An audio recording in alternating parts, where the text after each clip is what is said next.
We're ad-libbing here, we're having a fun time. That's what we're going to do for jokes. Welcome to a new episode of Mark Out Online. You may notice that we have a new and improved set here. We thought we'd just get on here and talk a little bit about Mania because we hadn't got to cover Mania yet. So we did watch Mania in HD, which was a pretty nice setup. Very nice. Just run down the card here. The first match was JBL and Finlay. What a barn burner that was. A barn burner? Yeah. What's a barn burner? I don't know. I just heard sportscasters say it, and I thought that was appropriate. Business is about to pick up. It is. It was a slobber knocker. It was a slobber knocker, to coin a phrase. How do you coin a Yes, phrase? I don't know. I thought it was a pretty well done match, all in all, for a first match on the card. You know, Little Horny was hiding under the ring and running around and being crazy and Mischievous.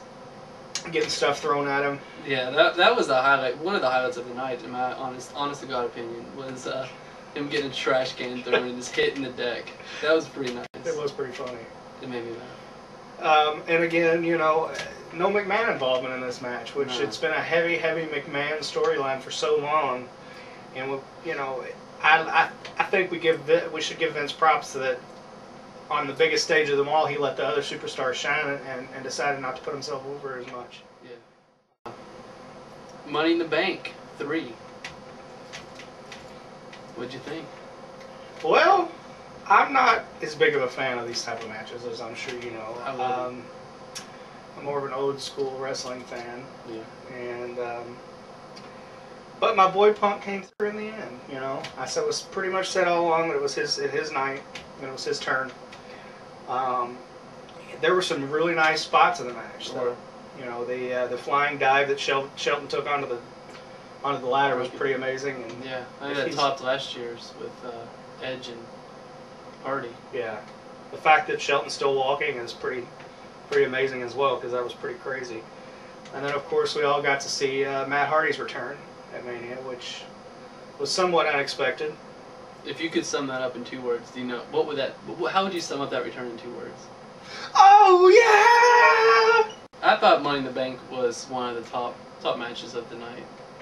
I mean, we'll get to the other matches later, but I thought overall it was very entertaining. I thought so too, even though I'm not a big fan of that type of match. You know, overall as those type of matches go, I thought they did it very well. And I think it's going to be intriguing to see what they do with the winner, with Punk. I think it'd be interesting. I think a lot of us expected him, after the results of the next match, a lot of us expected him maybe to cash it in that night, which didn't happen. Brings us right into the ECW Championship match at WrestleMania, which was the first time that there was an ECW Championship match at any WrestleMania. And hopefully the last, based on what we saw. Yeah, based on what we saw, it was about short as this sentence is. You could sum up, you could go play by play the entire match right now. Why don't we? Let's do it. I think the ref called for the bell. I think that Kane grabbed Chavo by the neck. I think he chokeslammed him. I think they counted to 3, and the ref called for the bell again. And then the power went off. And then the power went off, which was pretty sweet. Why do you even have that match? Is my question. There's no point to that. Well, I believe, as I've shared with you, I have a few theories on this. You didn't say that on camera, so I thought it'd be appropriate if you share it with everyone else. You jack off. It could be a short jab that Vince has taken at ECW in saying, you know, this is the importance that I'm putting it on our show, on WrestleMania. Yeah. Or, probably the true case in my mind, it could be a little bit of both, but maybe it's just time for Kane to be another dominant player again. And that was his way of really putting Kane over and getting Kane ready to be the big red machine and, you know, get his dominance back and have a squash match with someone that wasn't expected really necessarily to lose. In our tribute video, we got to talk about Ric Flair's illustrious career and our own memories of Ric Flair. I think we need to talk about the match at WrestleMania. I thought it was very well done. I thought that it was the match of the night. Probably a contender for the match of the year thus far. I agree. You know, not only was Raw the next night probably, in my opinion, the best moment in the history of the business. I would second that. But the match was probably right up there in the top 5. It, like I've said in the past, you know, I've disagreed with the finish of the match, but in hindsight, the more I've thought about it, it really was done well. And I don't know, I haven't spoken with Flair personally about it, but I think that he liked the way they did. I don't think he would have wanted to win. I think he liked the way that it was done, and I think that it was done well. Yeah, it fit the storyline, the Old Yeller thing, which I don't know if you're familiar with that movie. I'm not as much, but I know what you're talking about. I honestly haven't seen it in about 20 years, but from what I understand, they have a dog, and his name's, I'm getting choked up over here about Old Yeller. They got a dog named Old Yeller, and they shoot it in the face. Why are we laughing about killing a dog? Because we're fucked up. I'll tell you what, though. They didn't shoot Ric Flair in the face. But HBK did kick him in the face. That's my purse. I don't know you. I'm getting choked up in here just talking about it. So as we just explained, it was it was like Old Yeller the movie. Shit. Taker won. He's undefeated still. Floyd Mayweather won. He's brass knuckles. He stole him from Regal. He stole him from Regal's underpants. He did. Randy Orton retained. Who saw that coming? I didn't. Seriously, I did not see that coming. That was good. The entrance, John Cena's entrance with the band, didn't come off as well as maybe I thought it might. I mean, Cena did okay. You know, he did great. He ran his ass and off. Let's talk about that. Jesus Christ. How far was that ramp? How long was that ramp? Let's talk about the fact that he got halfway there and realized that he was getting blown up already. Yeah, I would too. And like, I talked to some track runners. I haven't, but they told me that is a really long distance, and they would be worn out. And he no, but wrestled seriously, think about it. It was a dome, so it was like it was probably like the 50-yard line so he probably ran 75, 80 yards. Yeah.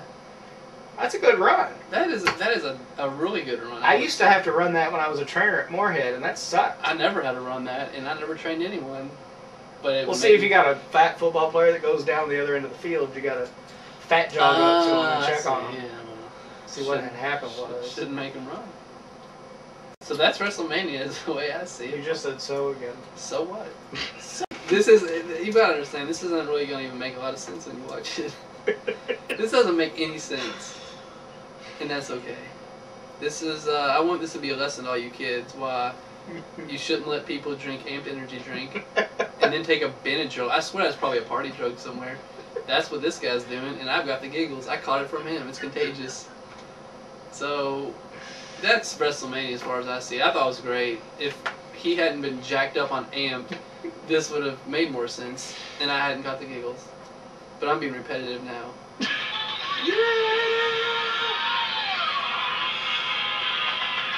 Woo! We'll see you next time.